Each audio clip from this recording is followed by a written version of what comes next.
one of your recent, not that recent, but one of your last blog posts was on whether people who fake data are stupid or something like that. Whether the people we catch are those people stupid. And I was kind of wondering in general along those lines. So do you think, for whatever reason, let's say you want to fake some data and get away with it, do you think you could do it? Oh, absolutely. I could, because I'm smart. Also, sorry. I'll add two clarifications to that. It has to be open data sets. Oh, yeah. And show individual data sets in the, like, data points of the figures and that kind of stuff. Easiest thing in the world. So how do you do it? Well, so we can get into this later, but we've seen that you can be very, very bad at this and essentially get caught, and still nobody will do anything about it. Yeah. So you don't really have to worry about doing a very good job of it. But honestly... But so you don't get noticed even. Right. So if you want to completely evade detection, basically all you need is to really understand the generative model behind the sort of data you're looking at. So if you are a cognitive psychologist who wants to gin up some Stroop data, and you are used to thinking at least a little bit about multi-level modeling, right? You can think about some subjects will be faster than other subjects. Some reaction times in some conditions will be faster than other reaction times in other conditions. Here's the amount of variability we usually see between people or between trials within a person. If you can make that model, you can make the data, right? Because that's the model people will use when analyzing the data. You can make data that looks perfectly natural given that model. So to me, I think any degree of sophistication whatsoever with regard to what data on this measure usually looks like, or what effect sizes of these manipulations usually look like.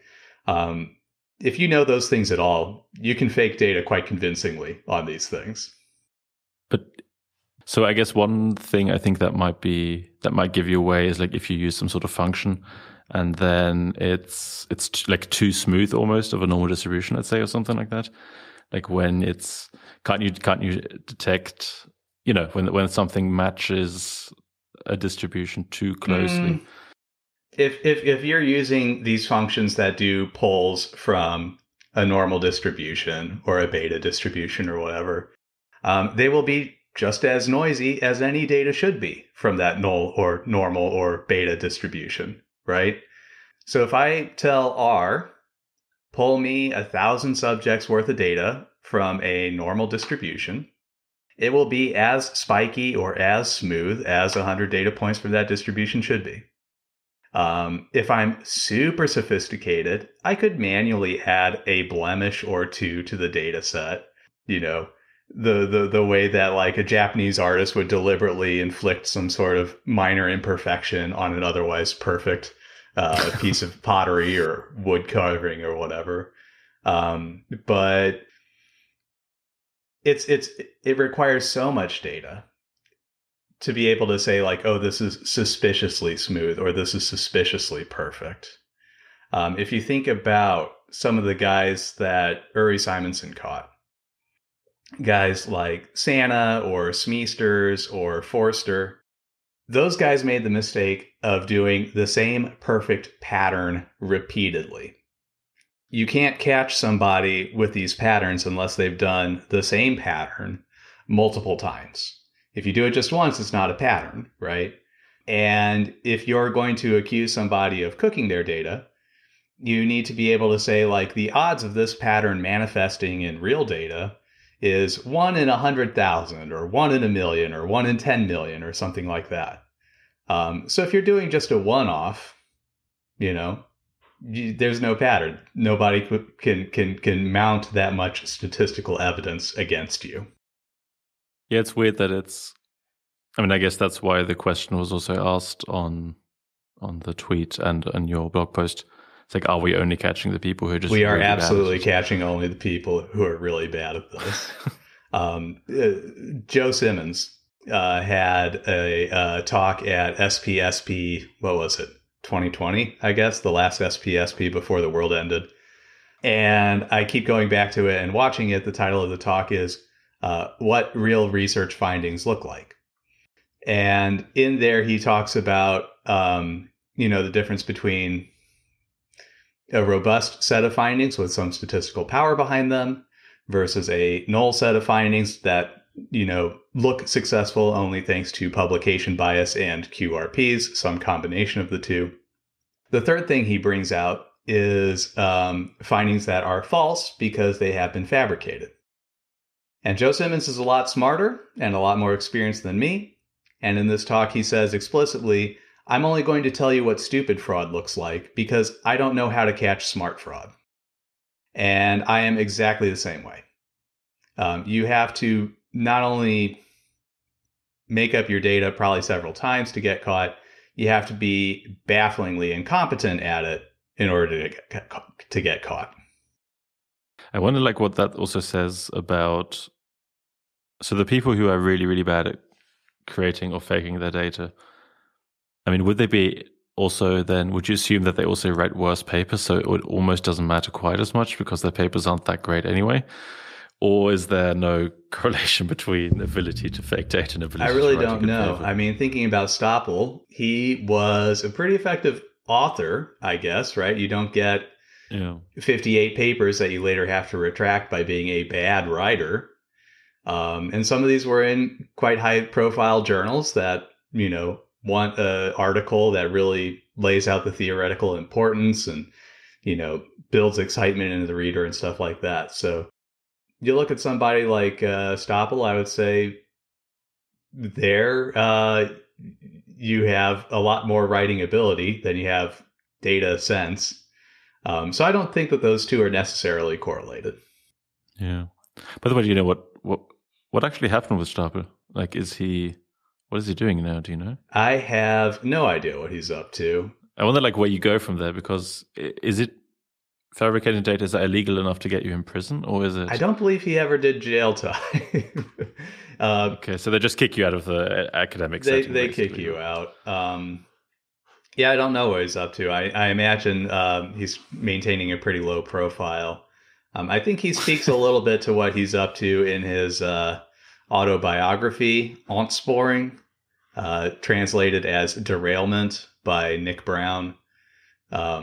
It's an interesting read. It's available for free on Nick Brown's website. So Go ahead and check it out and tell Nick Brown I sent you. Okay, I'm going to check that out. But wait, why does Nick Brown have it on his website? Someone else's autobiography, isn't that? So it's Stoppel's autobiography, but it's written in Dutch. And Nick Brown is a bit of a polyglot. I understand that he speaks Dutch fluently as well as English. So as kind of a public service, he translated it into English. That's my understanding of it. Huh. But wouldn't Stoppel say, wouldn't he say hey, that's my copyright, don't publish it? I mean, it seems like he would have grounds for doing that, but he hasn't. He has not. It does not seem that he's DMCA'd. So. Okay, well then I'm going to check it out. So as I mentioned, I'd like to talk about your blog post, but just before that, there was two brief things that I saw on your CV that I just wanted to ask about briefly. So these are both sections or statements I don't think I've seen on other CVs, but then again, how many CVs have I read? I don't really read them that much. But so the one question is, why would you always sign your reviews? So that's the last sentence on your CV is, I always sign my reviews. So, I should maybe say I'm just entered the third year of my PhD now. So I have some experience with peer review, but, not a huge amount. So what are some arguments for or against signing your reviews, and why have you done it? Yeah. The reason I sign my peer reviews is I put a lot of work into those peer reviews. I really try my hardest to be thorough and fair. And so I kind of want people to know I'm out here doing that work. It's a complicated thing because it's a lot easier for me to sign my peer reviews as a white guy than other people might have signing their reviews. So far, I'm not aware of anybody who has tried to retaliate against me for the things I've written in reviews. Instead, my experiences have generally been positive. I'll be at a conference or something and somebody will say, oh, your reviews really helped us out with this meta-analysis or whatever. So I think it helps me be accountable. It makes me kind of find the nice things I can say about the paper at the same time I'm criticizing it. And it also, kind of creates an amount of transparency so that if it's results that conflict with something that I've written, then, I have to own up to that. I have to say, hey, I'm Joe Hilgard. I don't like your results, but I'll do my damnedest to try to put that aside. Or if I'm saying like, oh, you should read Hilgard, et al. 2018 on this, then people know that I'm not like trying to be slick with it. I just think that maybe they should check out my paper. So for me, it's kind of an accountability thing, but also a visibility thing. I started doing it, I think, either late in grad school or on my postdoc. I was kind of desperate for exposure, right? Because I didn't know if I would have a shot at a tenure track job or not. So I thought basically anything that can get the name Joe Hilgard out there will maybe be good for me. So I started signing my reviews. Okay, so it's more of a self-promotion. Sounds so negative. It's equal parts accountability and self-promotion. Yeah. Okay. Which works for me. It may not work for everybody. Yeah. But then, so when you review a paper, do you then, getting to slightly more about the fraud and error detection, do you actively see whether you can find any errors in there or something? Or is it errors in terms of like, whether the stats add up or... Yeah, I mean, that stuff is always on my mind, right? And if I can catch something in peer review, it is so much easier to deal with than catching something once it's published. I have been waiting 7 months for a journal to publish a retraction notice that they showed me 7 months ago, right? So okay. It can take 7 months for them just to publish the retraction notice. Whereas if you find something wrong in peer review and you squish it in peer review, it's dead within 2 months. So yeah, I cast an eye over everything. And I also always request, within reason, the raw data. I'm a signature of the Peer Reviewers Open Initiative. This is a kind of collective action thing from peer reviewers to push for greater data accessibility in journal articles. This is something we need because we all know and have known for decades that data available upon request is a lie. Jelte Wiekerts and a bunch of people tried it like way back in the 90s or the early 2000s. And they got data from like something like a quarter of papers that said data available upon request. So data is not available upon request. The only way that data will be available is that it is a condition of publication to put it up in a public repository like Open Science Framework or GitHub or Dataverse or something like that. So as part of my peer reviews, I always ask people, put it up on the internet if you can, or give me a good reason why you cannot. And when they put the data up, I tend to like to grab the data and play with it. But I don't always have the time for all of that, right? I can't give everything the complete check and complete strip down and rebuild. So sometimes it's a matter of, well, how fishy does this sound? I mean, like one thing I noticed, and, at the end of the conversation, I think I'd like to talk about the paper that I've had some problems with. Mm-hmm. It takes a lot of time to check for errors because as soon as you check for errors and you make an error, you just look like a complete arsehole and like an idiot. And, I did a presentation for our lab just to present this paper and say like why I think there are problems with the paper in terms of just, not bad methods, but just in terms of like something's wrong with the figures and data we're being presented here. Mm-hmm. It took so much time. Yeah. It's such a lengthy process.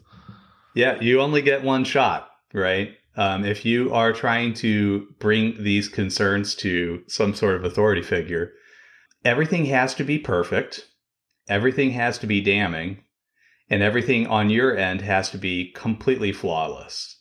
Yeah. Because if you have made any sort of mistake, now you just look like a crank and an incompetent. And it's hard enough to get people to listen to you the first time, much less for you to say, oops, I made a mistake. Let me come back and maybe you'll listen to me a second time. You will not get a second time. So I have experienced this sort of error checking to be very frustrating and very time consuming just because of the need to make sure everything is neat as a pin before going to any sort of authority figure. Yeah. But so that's then when you review a paper, you have, of course, like you have some basic checks that probably everyone does, often even unintentionally or unconsciously. But yeah, you don't go through checking whether all the statistics are internally consistent. I've got a good sense for internal consistency in statistics, right? So like the relationship between a t-value and a p-value, or an f-value and a p-value, you can shake me out of bed in the middle of the night, and I know that a t of 2 corresponds roughly to a p of 0.05. I have some R tools that I use to try to check the relationship between a t-value and sample size and the effect size. So some of the R packages I use for meta-analysis are designed around saying, well, if you've got this many participants and your t-value is this, that implies you have an effect size of that. So sometimes I'll see a paper where the t-value says one thing about the effect size, and the means and standard deviations would say something else about the effect size. And so there I start to get like a little anxious, because there you see maybe it's not internally consistent. But there's really not like one set of checks you can do for errors or especially for fraud, right? Everything is its own unique case. You don't know what the true model is behind fraudulent data. Yeah, it could be so many things, right? Mm-hmm. Yeah. But then, so I mentioned there were two things on your CV that I was curious about. The other thing is now, what we're going to basically talk about, namely, you have a section about retractions motivated by my work, and corrections motivated by my work. But maybe a more general question is, I have to admit, I got to know you through that blog post. Someone retweeted it or something, and then I saw the blog post, read it, was both, thought it was great and immensely frustrating. So I guess my question is kind of, it seems like you're doing this quite a bit, right? I guess my question is whether it's intentional, or like whether you, again, this sounds such a negative word, like policing or something. Yeah. Like, is that something you want to do and try to do, or does it just do you just have a more acute eye for this, or? I love it and I hate it. I do it more than I really ought to. I didn't choose this life. I just kind of got plunged into it. So with regard to the CV, the reason I list these things on the CV, as ghoulish as it seems, right? Like literally ghoulish, like a ghoul is a monster that eats the flesh of the dead. Here I am sustaining my CV on the cadavers of retracted papers. But I list these things on my CV because I think that it is among my legitimate scientific contributions. Yeah, definitely. How much more effective it is to retract a single erroneous paper than to spend 20 years and who knows how many resources trying over and over again to replicate it before finally everybody says, okay, maybe that thing can't be replicated. It's much nicer to be able to nip these things in the bud. And so when I get a paper retracted on those few occasions that I have, it's required an amount of work that is roughly commensurate with an original publication. And I think the benefit is roughly commensurate with an original publication. And thankfully, my department sees it as being a legitimate intellectual contribution as well. So I list these things on my CV. There was another question you had there that I lost in my spieling. Was there? I can't remember. I got all worked up. Oh, I mean, did I do this because like I enjoy the policing, or because or just like how it comes about. How it comes about. Yeah, that's kind of a question. Well, like everybody else, I read my literature. I do work in an area that has some, some kind of woolly areas. We butt heads over some things. And I try to make sure that my work is well situated in the existing literature. So I'm reading what's out there. And sometimes in the process of reading what's out there, I'll notice something that just seems either fatally flawed or kind of straight up impossible. The results are way too good to be true, something like that. And sometimes I'll see it and I'll say, well, there's really nothing I can do about that. I know that that's probably not true, but I can't find any sort of purchase on it. There's no place for me to get leverage to be able to show that this result is too good to be true. You mean like there's not like some obvious? It's not some obvious error. I just say to myself, there's no way that's true. It's probably some sort of mistake or worse. But I'll never be able to show that. So I'm just going to put it in my folder and try to forget about it. But in the case where there's a paper where I think I can show that the result is too good to be true, or that things don't add up, there's this sort of idiotic optimism that makes me want to try to do something about it. And so it's chasing that optimism that gets me kind of perseverating and grinding on these papers over and over again and trying to see what can be done about it, and kind of see if our systems are capable of doing something about it.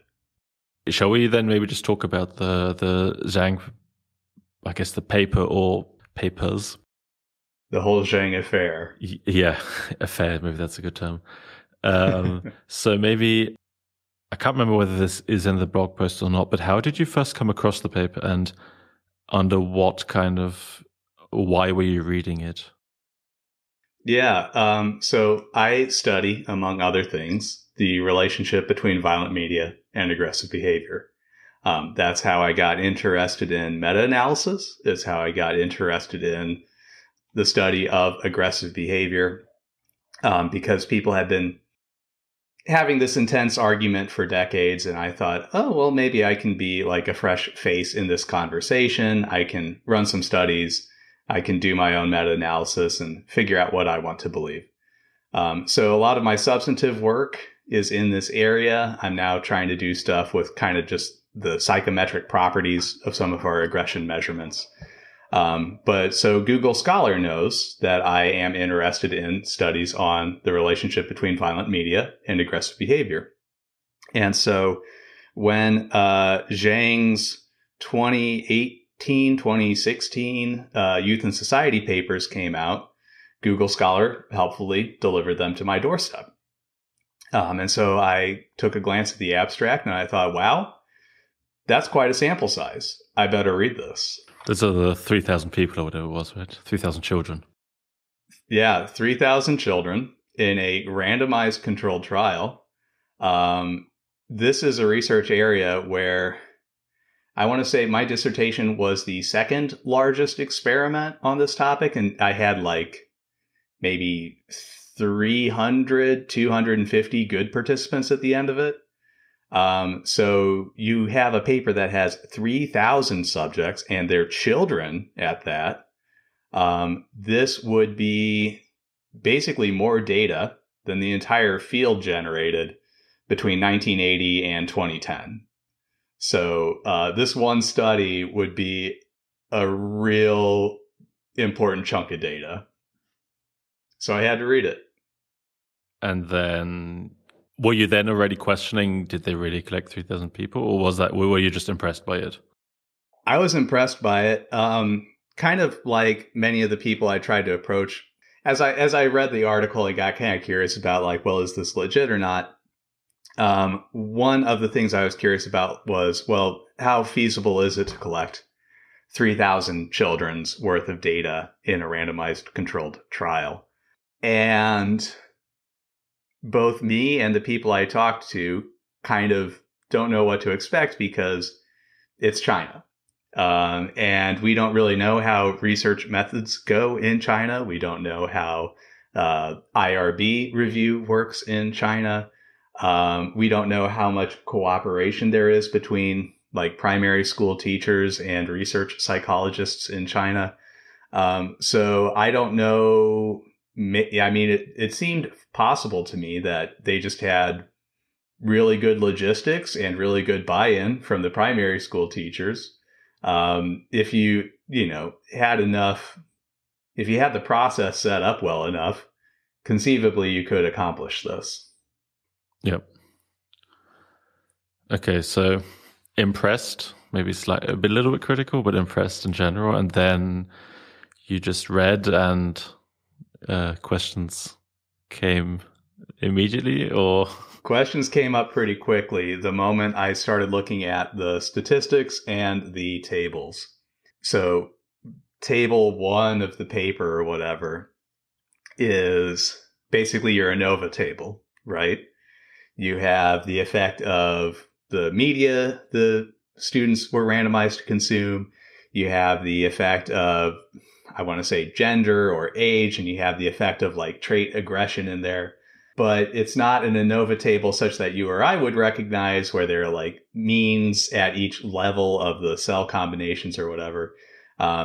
There are just gibberish numbers there. It looks like maybe the sums of squares and the mean sum of squares or something. And then there's an F value, and then there's an arbitrary number of significance asterisks after the F value that has nothing to do with the actual F value. So there's like a F value of 1.43, and it's got a significance asterisk after it. And there's a F value that's, just the P values didn't match the F values at all. And so I'm trying to kind of basically recreate kind of your process of going through this. So then do you just read the rest and say, okay, there's just more? Or was that already enough for you to go, okay, there's just, like, what were you thinking at that time? Was it just, okay, they messed up some figures, some numbers somewhere, or? Yeah, what I thought was they messed up some numbers. I thought, there's something very strange with this. I'm not sure what to make of it, but I don't really want to get involved. I'll tell the editor that, this table. First, I told the author that the table makes no sense. And the author said, oh, I'll fix it. And I waited a while and I said, hey, did you fix it? And he said, oh, yeah, I fixed it. And I didn't see any correction published. So I went to the editor. I say, editor, this author told me he was going to fix this. Has he fixed it? And the editor says, this is the first I've heard of it. Nobody's come forward saying they're going to fix anything. Yeah. So I told the editor, maybe you should follow up with this author and get him to fix it. And then I figured at that point, I was just done. I thought, maybe in the process of fixing it, whatever the problems were, if there were any, would come to light. And the editor could handle it on their own. But I started reading the other papers out of Dr. Zhang. Me and a couple other people on Twitter got kind of curious about the larger output here. And when I started when you say people on Twitter, was this already being talked about? Like that none of this made sense, or? Yeah, somebody, I don't know if it was because I had posted the table and it didn't make any sense, or somebody else had posted the table. But a few of us had like a small conversation about some of the weird things in the paper. They also had this mediation model set up as, so the hypothesized model here shows the relationship between violent gameplay as causing aggression as something that's mediated by gender and age and personality. Now, of course, violent video games can't change your gender. They can't change your age. They probably don't change your personality very much. Those things are all we usually think of as kind of like stable pre-existing factors, right? So they would not be things that mediate the relationship. So as we read these papers, we said, wow, there are lots of kind of weird things in here. Maybe sloppy. I don't know, how bad we expected it to be, but we thought it looked sloppy at least.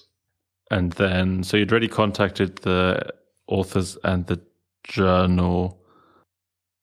I mean, was it then? I'm trying to like imagine just basically what it was like for you to go through that whole thing. Was it just you send an email and then you wait 2 months and then you go, wait, what happened with that thing? And then you send an email again? Or so here's one of the things that,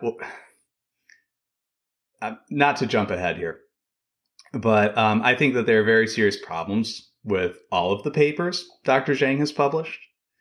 That's why I wrote to his institution to say, hey, would you please check on this guy? And that's why I wrote to all these other journals saying, hey, would you please look at this paper you published and consider retracting it for these reasons? So I think that there are, in general, serious issues with Zhang's work. I'm losing my train of thought here. Shoot. I start trying to set the background, and then I get. Yeah, I mean, I was asking like whether you send an email every few months. Oh yes. Or... So issues with Zhang's work in general, they're kind of obvious problems, right? You can just look at the F value and say that's not P less than 0.05 at that F value. One of the remarkable things about Dr. Zhang that has made this easier still to pursue is that at least at the time, he was very swift in replying to emails. Okay. So I would send him a question and I would go to bed, and the next morning I would get up and I'd have a response from him. That is not how it's been with other people I have had problems with. More commonly, when you write to somebody saying, hey, can you explain to me what's the deal with this thing in your paper? You can wait 2 months, and then you can nudge them again, and then you can wait another 2 months. And by then, somebody's changed institutions, or you have a new set of responsibilities, and it's basically a waiting game. People will just wait you out. So Zhang's quick replies to email made this easier for me. But most people don't reply to emails nearly so quickly as he does. So he made for all data fraudsters out there, he made a crucial error there. Yeah. In responding to your emails. Yeah, I've got something in my drafts folder of, how to make up data and get away with it. And rule number 1 is don't reply to emails. Make somebody email you 20 times over 2 months before you reply. And make it like their problem that they're emailing you so much. It's inappropriate. It's harassment for them to email you so often. You're just over here trying to be a normal person. Yeah, I'm just trying to do research. And you have some sort of weird chip on your shoulder about me. I don't understand it. Yeah, I mean, that's basically what there's this.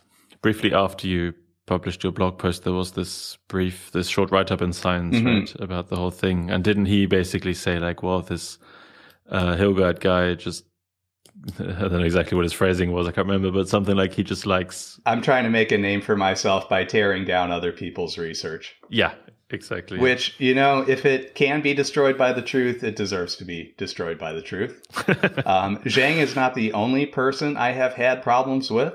He is not the only author whom I have criticized.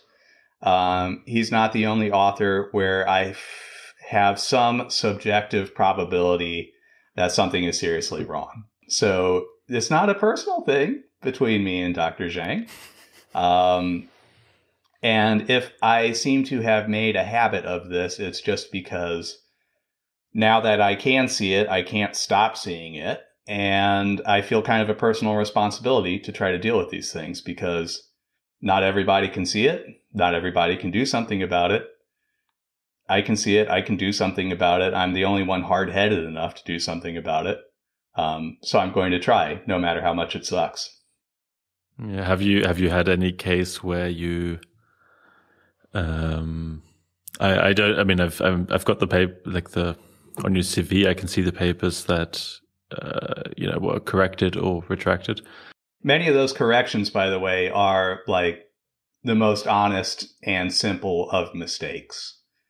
Things like calculating the effect size by dividing by the standard error rather than the standard deviation.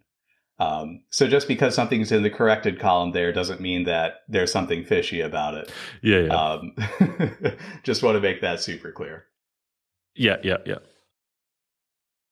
So I see some papers that you've got here, but is there anything that you thought, this is too hot to handle, or you're slightly afraid of touching that paper or that author or something like that? No. I am fortunate to work. So I can imagine that things could be too hot to handle if they touched on some sort of scientific issue with real stakes. Fortunately, unfortunately, I work in a scientific area that has no stakes whatsoever. In 2010, the Supreme Court ruled that violent video games were protected speech under the First Amendment. So the stakes here are whether little Johnny gets to play Fortnite for an hour or not. It's not like people's lives are in the balance here. It's not like we're trying to end racism or figure out the correct risk assessment related to the coronavirus. None of this stuff matters. And the responses of certain editors have really hammered home that none of this matters. So if I were working in an area where things did matter and there were kind of like social and cultural stakes attached to it, I would tread maybe a little bit more lightly. But this stuff is all just parlor tricks with undergraduates. It has no real world applications. Nobody's going to try to, portray me as a right-wing nut or a bleeding heart liberal over the work I do here. So I can do whatever I need to for the science. But with hot to handle, I also meant in terms of pissing off some very influential or powerful They already people. hate me. I mean, I don't know about the because with Zhang, it seems like, I mean, I don't know, your research field or anything, but it seems like he's far away in China. Yeah. And, pissing him off isn't as much a problem as if, I don't know. Again, I don't. Yeah, certainly. I don't know. You're a head of department or something, right? Yeah. Well, so fortunately, none of this is unfolding within my department. My department, again, has been very supportive of me. Zhang does have some American co-authors, and they have reacted with varying levels of concern when I've tried to express to them my concerns.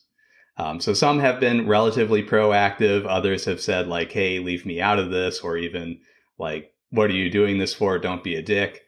And I've definitely made some editors frustrated with me. But again, those editors, I don't think were very fond of me to begin with because of my substantive research. Some of the findings I've got from either studies where I couldn't replicate an effect or meta-analyses where I say, this effect seems to be badly overestimated by publication bias. So I really didn't have much to lose here. The powerful old heads didn't already like me. So, that kind of reduces my leverage with them. I don't have much pull with them, but it's not like I can sour our relationship further. So you're protected by prior. Yeah, I'm just a pig wallowing in the mud. Okay, well, as long as you're having fun doing it. It is fun sometimes. It is thrilling in a way that my mundane research sometimes fails to be thrilling, right? This has an element of drama and mystery and Sherlock Holmes elements to it that my day-to-day work doesn't always. Yeah, definitely from the one case that I've had in the last few months. I definitely had this sense of like, yeah, you really feel like, you're just trying to like, as I said earlier, make sure that you don't say there's an error in something when there isn't, and you're just being stupid. So you're basically just trying to cover your tracks the entire time. But there is a sense of adventure almost, where you go like, of being like a detective and going like, well, if this is the case and that is the case, then this can't also be the case, or something like that. Should we talk about the thing that you're curious about? Yeah, let's do that. I think I mentioned to you before we started recording, but so I'm not going to name the paper or anything, because I've thought about it and there's obviously something wrong, but I'm not entirely sure yet. How much I'm going to say is wrong with it and that kind of stuff, because this is all still very new.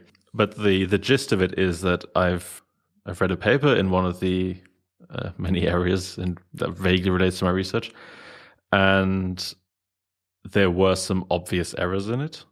Some of them was just like they said, like one value in the text and another value in the figure. Like you could just see that, like, not text and figure can't be both correct. It starts like it's that kind of stuff. But let me see. Yeah, so there's some basic internal inconsistencies. Then so I knew there was one, and there was. So this is the thing. Some of these things can be easily identified by a layperson outside of science. Some of these errors require knowledge of some modeling techniques that the authors probably aren't familiar with. Based on the analysis they've done, I can pretty much guarantee that they don't know how to run this stuff. And it's also kind of started off for me as a kind of like, I wonder how that and that figure can both be correct. And kind of trying to figure like, okay, I don't think both can be correct. And I have this modeling way of finding out, kind of. And so it almost started as a puzzle. And then I kind of started looking seriously into the thing and just found errors all over the place. The thing is, most of these, so this is maybe the thing I should say at the beginning. From what I can tell, this is just negligence. I also looked into 2 other papers by the same authors written at similar time, and they all kind of had some, how should we say, like not typos exactly, but those kind of errors where you go like, okay, they made a small error here, but it's not going to change your interpretation of the results or anything. But somehow the thing is, so it seems like basically someone just didn't take enough time to write the papers. That's Imagine that. Seems like. Yeah, exactly. Yeah, it's not even. But my point is like I don't think I found any fraud or anything. But there is at some point when you found lots. Like how many small errors can you find until you just start distrusting the entire thing? Yeah. So that's kind of a rough. And so what I'd like to. So the thing is, I'm setting aside like the small errors that are obvious, and that might just be some typos and not a big deal in the grand scheme of things. I am still kind of interested in this modeling thing that I mentioned, where I'm not entirely sure whether my modeling approach of it actually shows that the errors are that what they did is wrong or not. It's kind of something I'm also actually interested from a like conceptual perspective, and so I'd like to have their data and to analyze it and see whether what I did was correct or not. Now, there's a few things here. So the first is that, as you can tell, it's not an open data set. And the second thing is the research area is clinical, and this is data from patients, even though what I'm interested in isn't clinically relevant. So let's put it this way. If I write to them, ask for the data, they could easily hand me their data without having any kind of ethical concerns or anything like that. But they could obviously hide behind the clinical thing if they wanted to and say, well, it's clinical data, we don't want to give it out, that kind of thing. Furthermore, it seems that by now, so this was a few years ago, but by now all authors are fairly senior and they probably have better stuff to do than respond to and dig up some data that I could imagine isn't particularly well digitized. And that they might just say like, dude, just leave me alone. I've got stuff to do. So that's kind of the overall picture. And yeah, I presented this in lab, and everyone, I think, kind of agreed and went, it seems like there's definitely something fishy going on here. But we're also not entirely sure what to do now. I mean, do I mail them and say, hey, I found multiple errors in your paper. Would you like to give me your data? Or do I say, hey, I'm interested in this modeling technique. I was wondering how both figures would be correct. Yeah, so that's kind of also what I'd like to have some sort of advice on from someone who just has some experience with it, because none of us have ever written an email like that. Oh, Lord. So my advice to you is, how far into your PhD are you? Third year, and I've basically got 2 more years of funding. Okay. My advice to you is don't. Contact them at all. Just don't. Because here's the thing. Nobody is going to come out and give you a medal for detecting the problems with this paper. And I mean, so best case scenario, you send them a nice note saying, hey, I noticed these issues in these papers. They say, oh, you're right. We'll fix it right away. They publish a core addendum. They give you a warm and hearty handshake for, noticing the mistakes. And everybody just kind of gives each other a little thumbs up. That's the best case scenario. It involves the least amount of future work from you. It involves the most cooperation from the authors. And even in this case, it's not like this is going to help you with your career, right? No, I don't think so. I mean, yeah, it's already wasted like a week of my time. And you've already spent a week of research on this. So the worst case scenario is you continue to grind on this.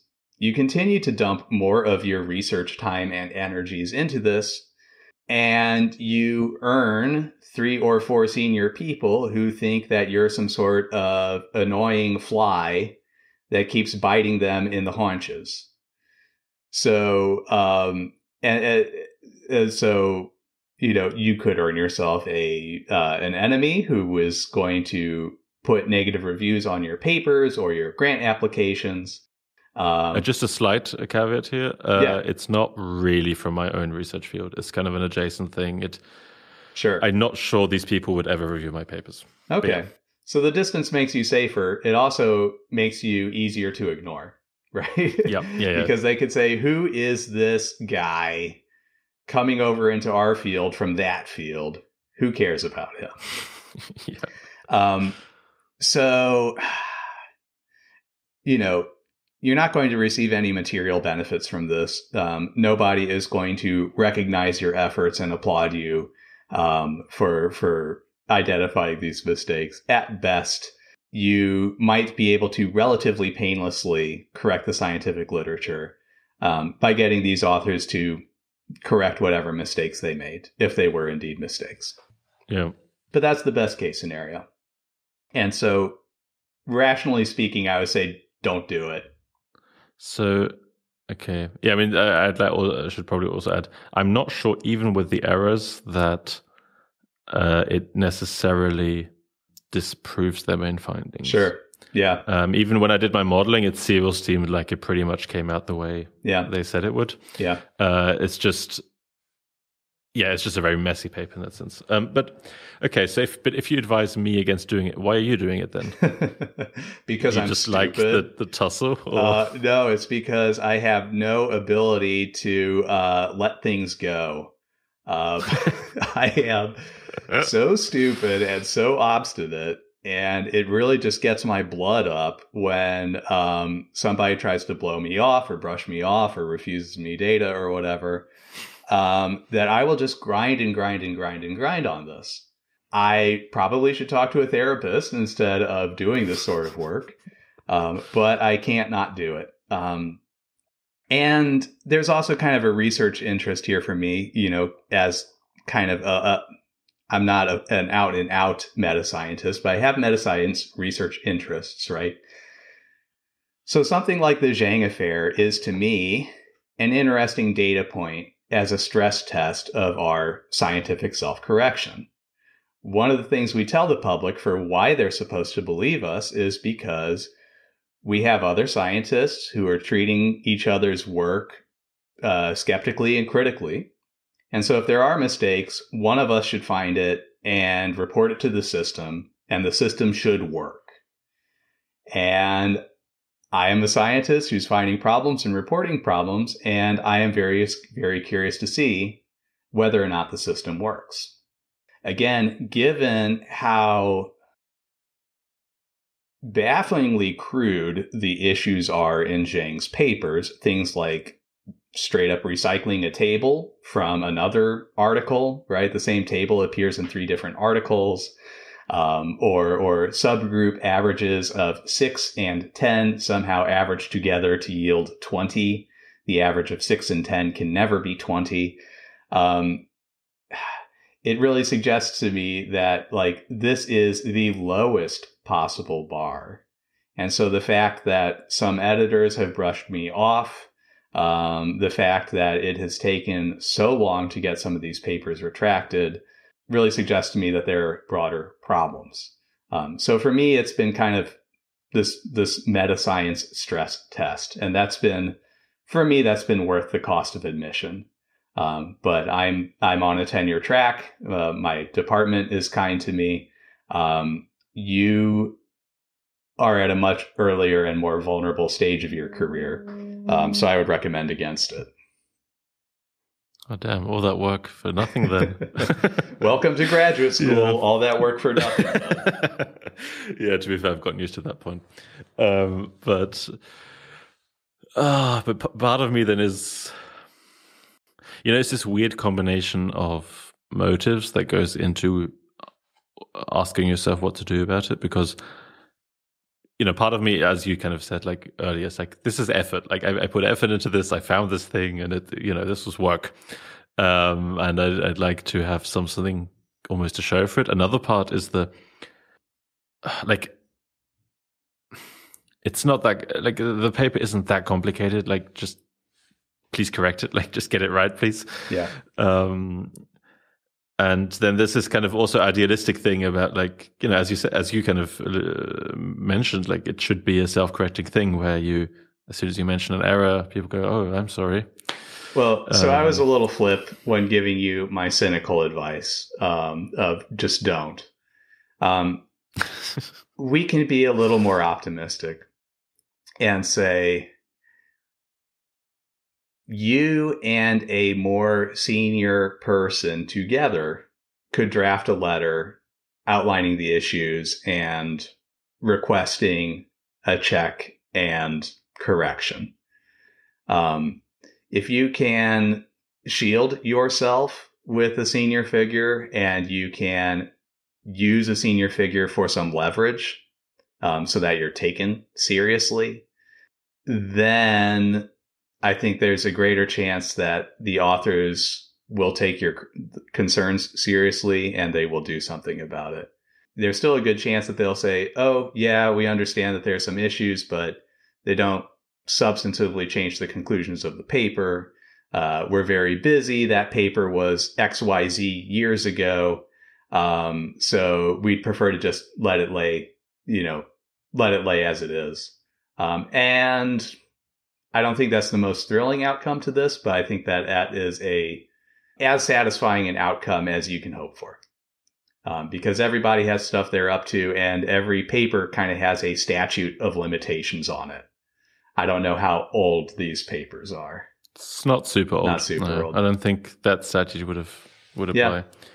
Yeah. It's also, this is the next thing. It's also one of very few papers about this particular topic. So it's almost, if you're interested in a kind of question, this is the paper you'll read. So in a way, but thereby kind of, clinical stuff is always harder to collect, right? So thereby it also gains a higher input. It's not some random paper. It also came out in a fairly decent journal, or actually I think very good journal. So there's this slight complication here that it's more, within a somewhat smaller research area, fairly influential. So wouldn't we want that paper to be, not filled with errors? Well, so maybe you should try, but again, you'll need to. You'll need to express yourself concisely so that people will read the darn thing. You'll need to express yourself pleasantly so that people don't get defensive and say, no, you're wrong, go die. And again, you'll probably need to have some sort of senior figure put their name on it as well so that you're taken seriously and people know, the authors in question know that your concerns have been vetted by somebody of roughly their same power level. And if it's a good journal, I roughly feel like some of the editors at some of the better journals do take things more seriously. So, I would go to the authors first, but if you need to alert the editor to issues, you could try it. The editors may ignore it or they may have other stuff they got to do, but at least they probably won't bite your head off for, reporting concerns, errors. Yeah.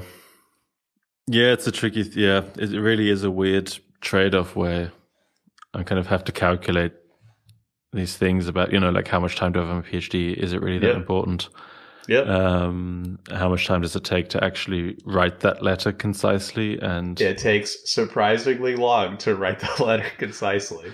I mean, it takes me ages to invite someone to the podcast. So like criticizing someone is going to, take even longer to write that email.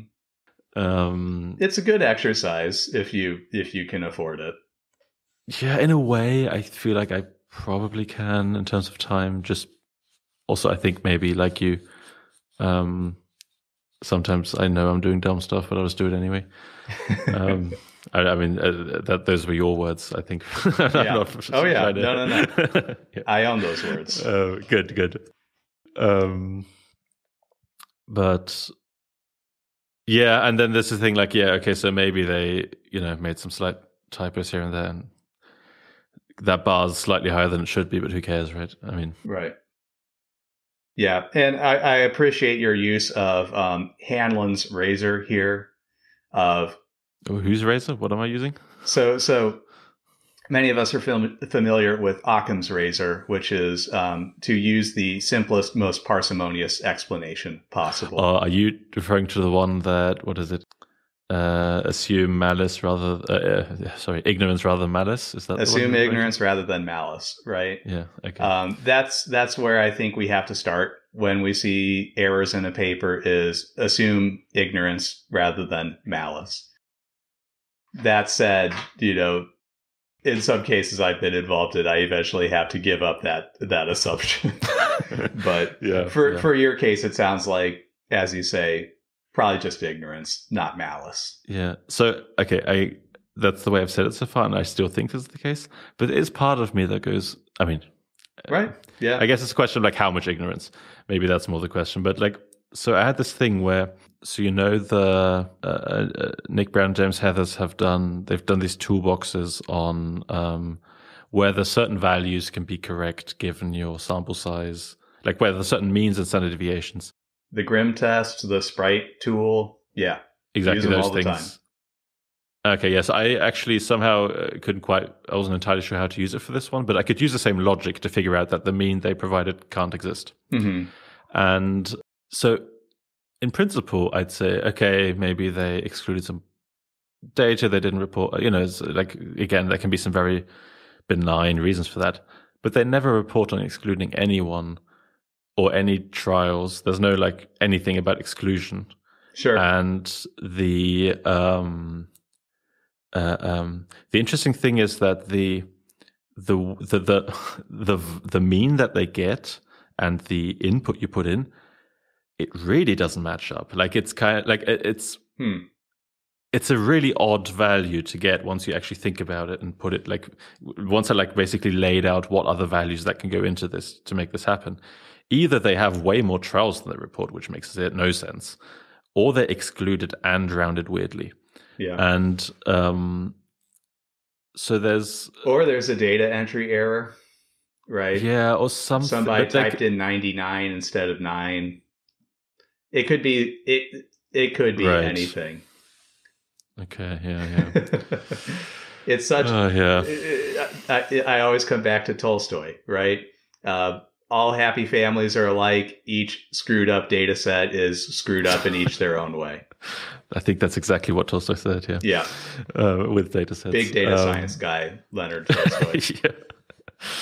Yeah. But I guess I'll just have to see what I do, because part of me is just really curious to know, like, okay, how did they mess up this data set? Because I don't know how you can. Yeah, I'm really curious how you mess up a data set in such multiple ways. Yeah. If it's anything like my graduate school training or my early graduate school training, it's the way you get all those things screwed up is you have a grad student manually cleaning the data in Excel at 2 a.m. When they have to present the stuff at lab meeting at 10 a.m. the following day, right? I think that in many areas of psychology where open code is not common, our data cleaning processes are idiosyncratic and irreproducible, boiling down to manual scrubbing in Excel by a grad student sometime between happy hour and 3 a.m. So, I feel like anything's possible sometimes in papers, unless I could actually see like the code that does the cleaning.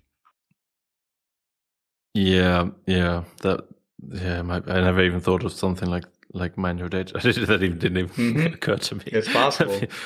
But yeah, I studied psychology. I know how the training is.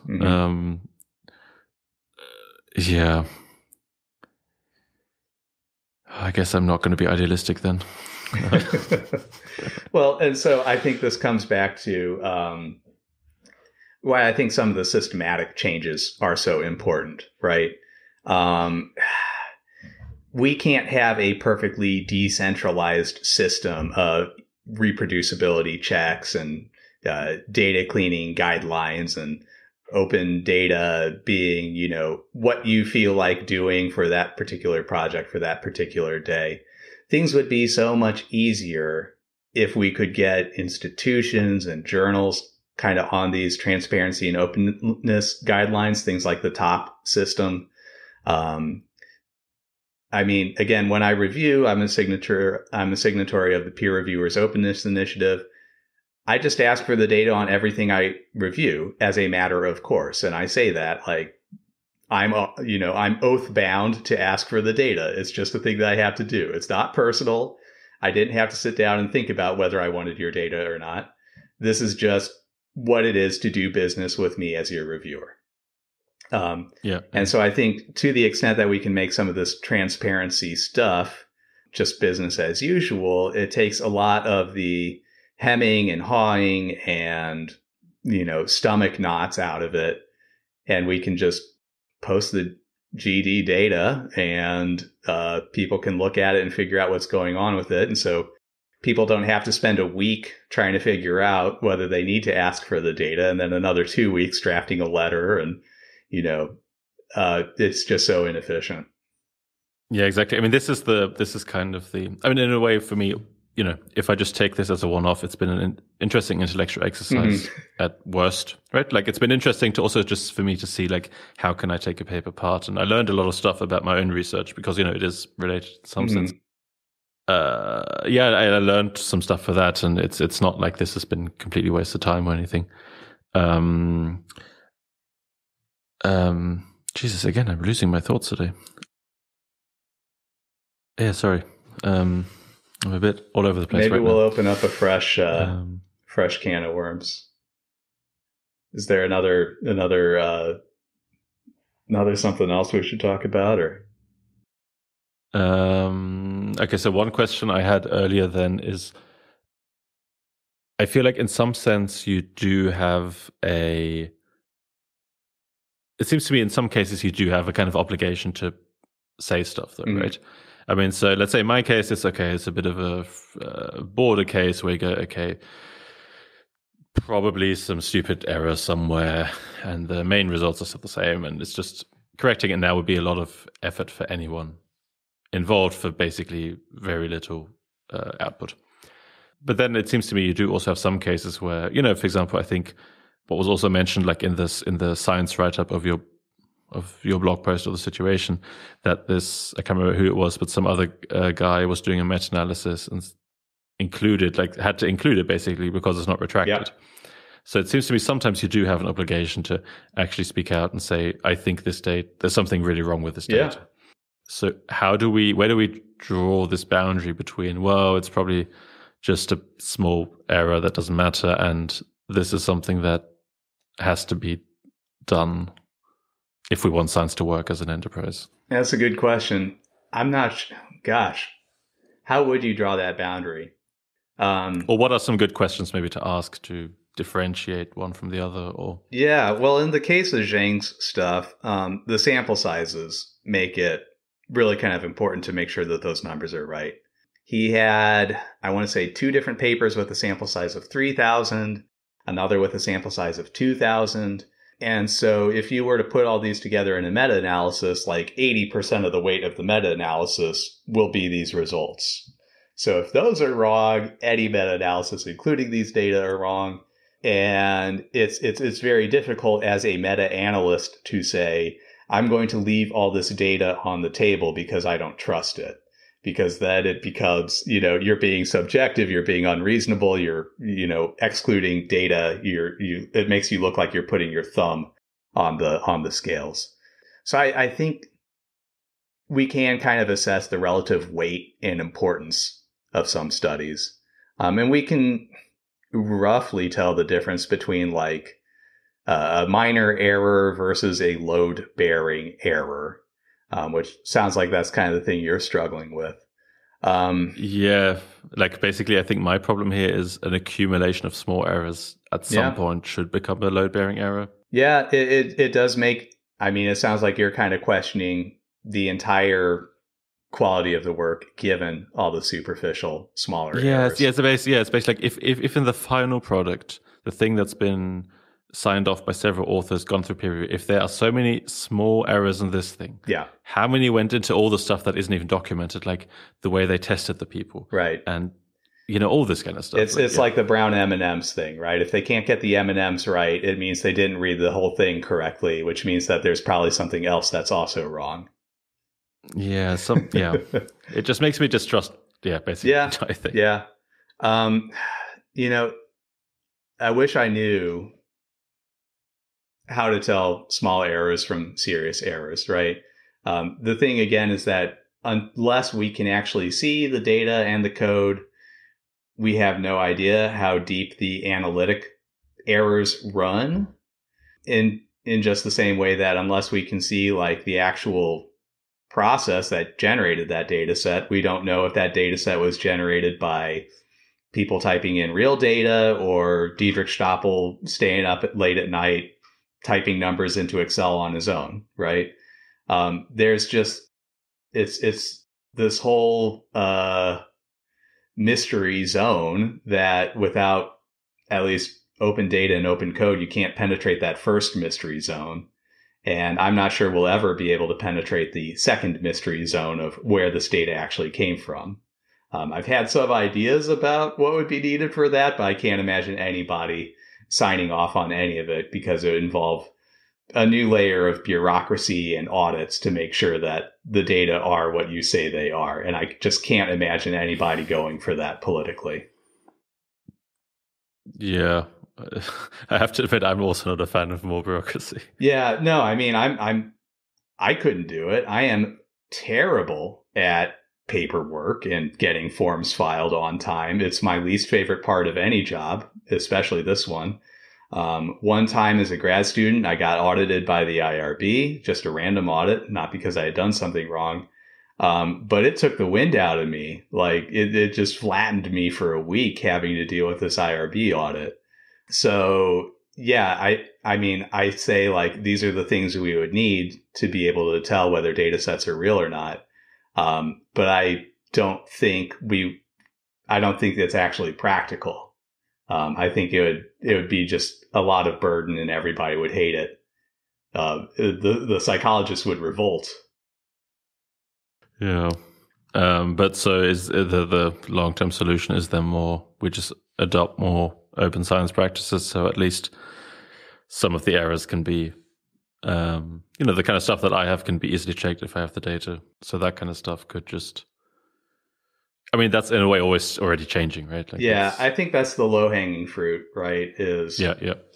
People post their data, people post their materials, people post their code, so that in cases like the one you're dealing with, you can see what the numbers are supposed to be and how deeply the problems run. As far as misconduct, though, I think posting the data makes it a little bit easier to see the issues, right? When I got data from Zhang, it definitely revealed some issues that were not easily apparent. That's a weird-looking data set. Just by reading the articles. But even then, editors have been reluctant to deal with some of those things. And so I think that if it's misconduct you're concerned about, we also have to be asking how we keep journals and journal editors and institutions accountable. Because as best I can tell, editors-in-chief do whatever the hell they want, and nobody can say boo to them. And institutions handle investigations for scientific misconduct about as well as they handle any sort of internal investigation, which is that the purpose of the investigation is really just to make the thing go away. So I have not yet been impressed by the rigor of a university's internal investigation. So how do we change that? What are the things that we do to increase the accountability for editors and institutions? I don't know that yet. Okay. Yeah. I think in general also, I think we've run through my questions that I had. I remember before we started recording, I asked you whether you wanted to mention anything. And you said 2 papers, and I said we were going to bring them in smoothly. Oh. That's not happened. No. But do you just want to mention them briefly now, and maybe briefly introduce what they are? Oh, sure. So one other nice thing is that our tool set is just one comment. I'll put the references for this in the description, as for the other papers we've been discussing, minus the one I mentioned. I'm not going to put the reference for that in there. Yeah.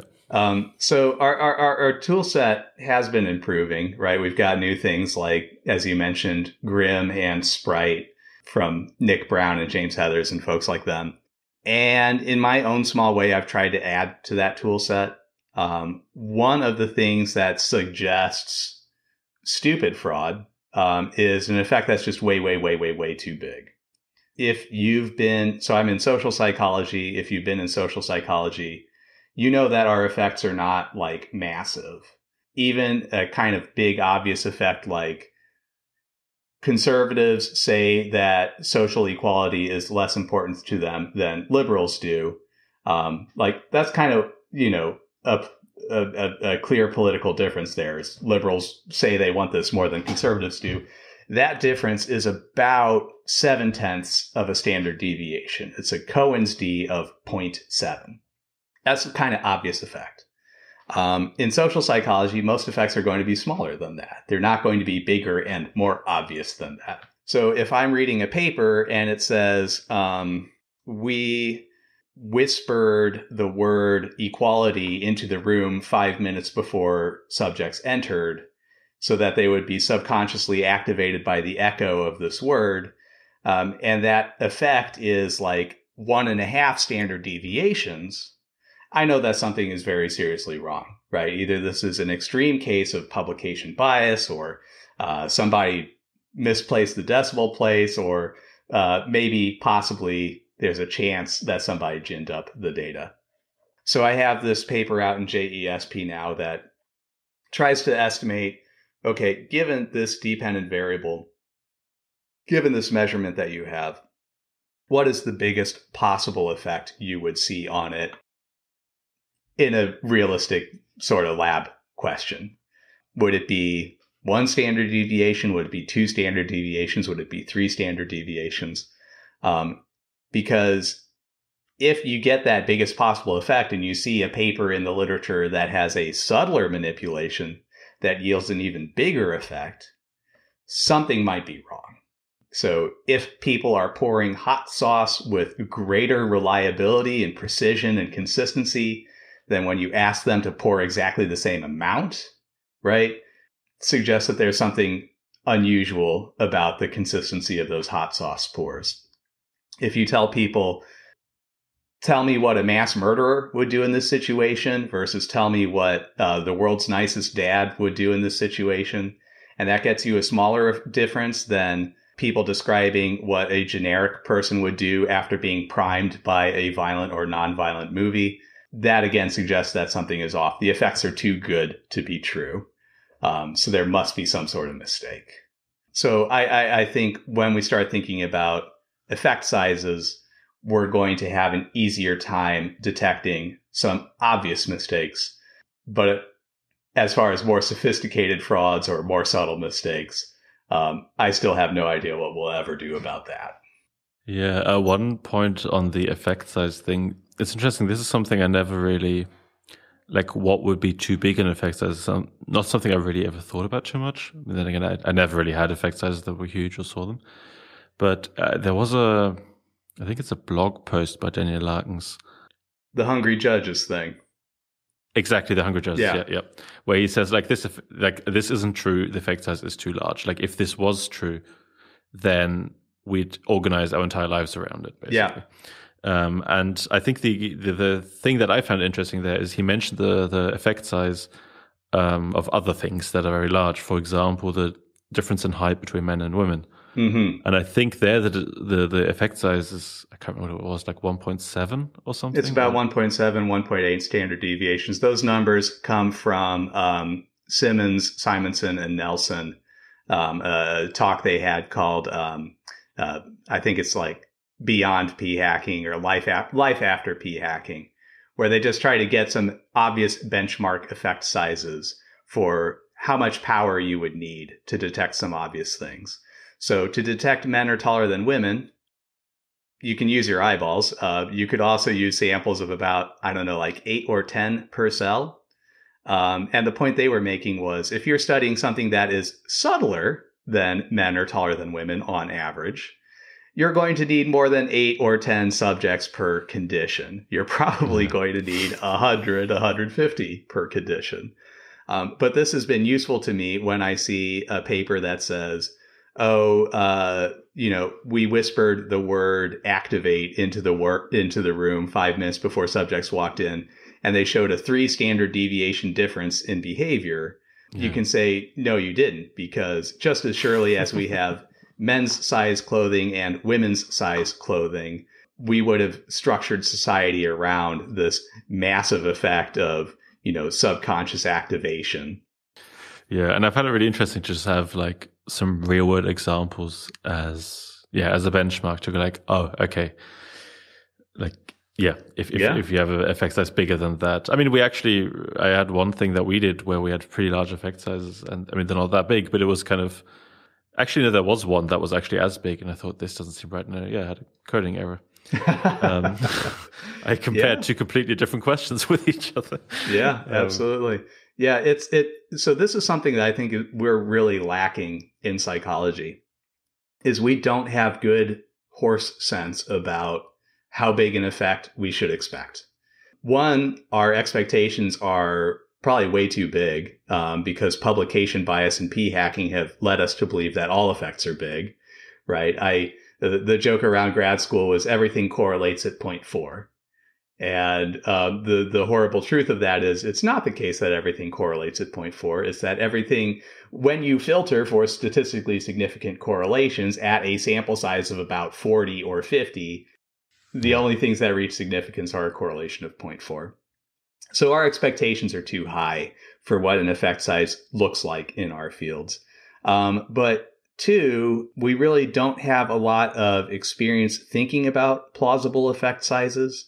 Everything is so contextually sensitive to the population or the measurement that we're using or whatever, that sometimes people will just say, hey, look, I have literally no idea what effect is plausible here.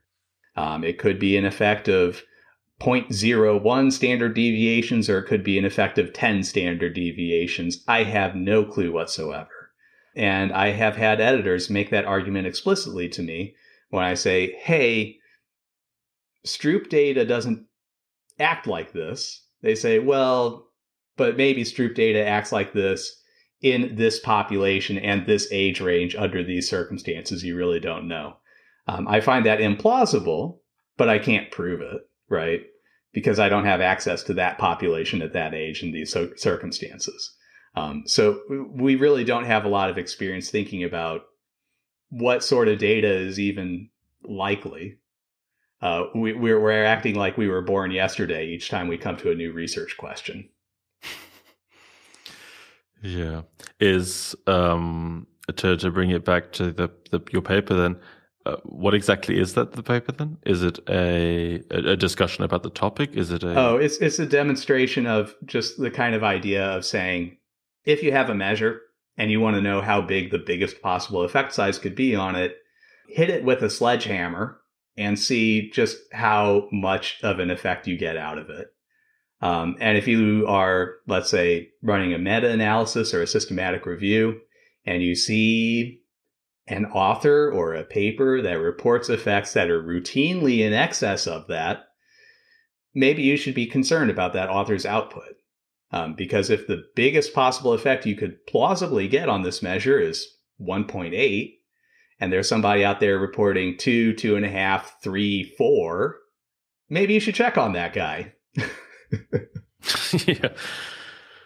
Yeah. Once I heard the example, with height difference in men and women, effect sizes of 4. I wonder what that would even be. Yeah, you need like 2 per cell. Yeah, I mean, like the difference between like grown-ups and infants, something like that. I think James Heathers has found another example that's like the effect of opium on analgesia, right? So like, is this effect of being primed by this word or playing this video game or reading this persuasive essay as potent as, getting a big dose of an opioid painkiller? Probably not. Yeah, probably not. Okay. That's one on the other paper? Oh, the other paper is just on the same general idea. They're just 2 papers, both kind of exploring ways to think about effects that are too big and maybe take a poke at them and see if they are indeed too big or if the data are indeed too consistent, too reliable. Okay, and that's just so I can, for the references, where did that appear? That was in Psych Science. That was comment on Yoon and Vargas. Okay, cool. Yeah, I'll put that in the description of the podcast. Yeah, I don't know whether you still have anything to add.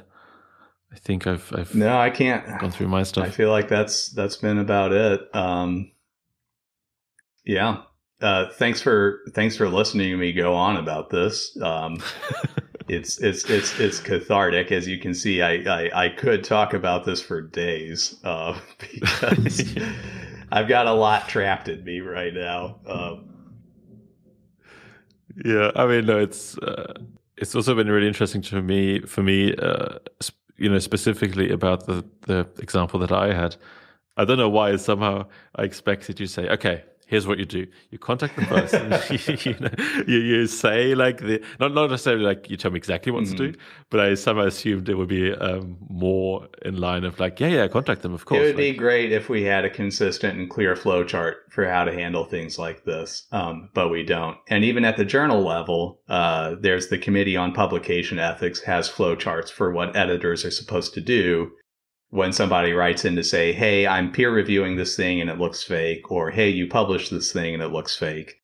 And those are only so helpful, in part because they tell the editor, you're not supposed to investigate, tell the university to investigate.